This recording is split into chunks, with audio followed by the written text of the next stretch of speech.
For the American Civil War general of similar name, see James B. McPherson. James M. Jim McPherson is an American Civil War historian, and is the George Henry Davis 86 Professor Emeritus of United States History at Princeton University. He received the 1989 Pulitzer Prize for Battle Cry of Freedom, the Civil War era. McPherson was the president of the American Historical Association in 2003, and is a member of the editorial board of Encyclopedia Britannica.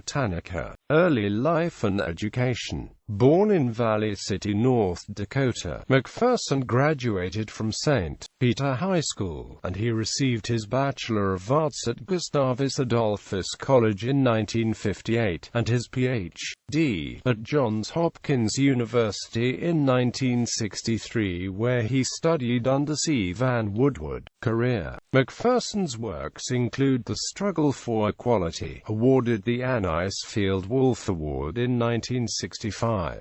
In 1988, he published his Pulitzer-winning book, Battle Cry of Freedom, and in 1998 another book, For Cause and Comrades, Why Men Fought in the Civil War, received the Lincoln Prize. In 2002, he published both a scholarly book, Crossroads of Freedom, Antietam 1862, and a history of the American Civil War for children, Fields of Fury. McPherson published This Mighty Scourge in 2007, a series of essays about the American Civil War. One essay describes the huge difficulty of negotiation when regime change is a war aim on either side of a conflict. For at least the past 2 centuries, nations have usually found it harder to end a war than to start one. Americans learned that bitter lesson in Vietnam, and apparently having forgotten it, were forced to learn it all over again in Iraq.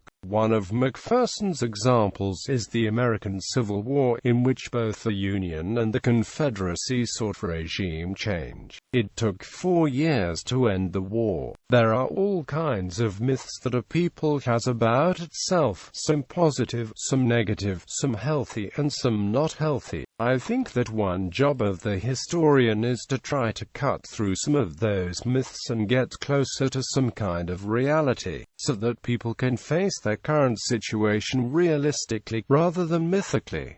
I guess that's my sense of what a historian ought to do. In 2009, he was the co-winner of the Lincoln Prize for Tried by War, Abraham Lincoln as Commander-in-Chief. McPherson was named the 2000 Jefferson Lecturer in the Humanities by the National Endowment for the Humanities. In making the announcement of McPherson's selection, NEH Chairman William R. Ferris said, "James M. McPherson has helped millions of Americans better understand the meaning and legacy of the American Civil War, by establishing the highest standards for scholarship and public education about the Civil War, and by providing leadership in the movement to protect the nation's battlefields. He has made an exceptional contribution to historical awareness in America." In 2007, he was awarded the $100,000 Pritzker Military Library Literature Award for Lifetime Achievement in Military History, and was the first recipient of the prize. He was elected a Fellow of the American Academy of Arts and Sciences in 2009. Personal life. Currently, McPherson resides in Princeton, New Jersey. He is married to Patricia and they have 1 child. Political activism. McPherson is known for his outspokenness on contemporary issues and for his activism, such as his work on behalf of the preservation of Civil War battlefields. As president in 1993–1994 of Protect Historic America, he lobbied against the construction of a Disney theme park near Manassas Battlefield. He has also served on the boards of the Civil War Trust as well as the Association for the Preservation of Civil War Sites, a predecessor to the Civil War Trust.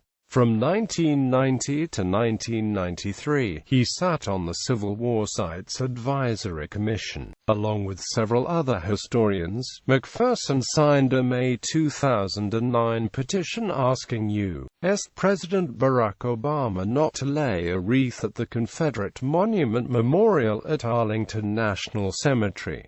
The petition stated, "The Arlington Confederate Monument is a denial of the wrong committed against African Americans by slave owners, Confederates, and Neo-Confederates, through the monument's denial of slavery as the cause of secession and its holding up of Confederates as heroes. This implies that the humanity of Africans and African Americans is of no significance. Today, the monument gives encouragement to the modern Neo-Confederate movement and provides a rallying point for them. The modern Neo-Confederate movement interprets it as vindicating the Confederacy and the principles and ideas of the Confederacy and their Neo-Confederate ideas. The presidential wreath enhances the prestige of these Neo-Confederate events." Obama put the wreath on the monument anyway, winning the praise of the Sons of Confederate Veterans. Filmography.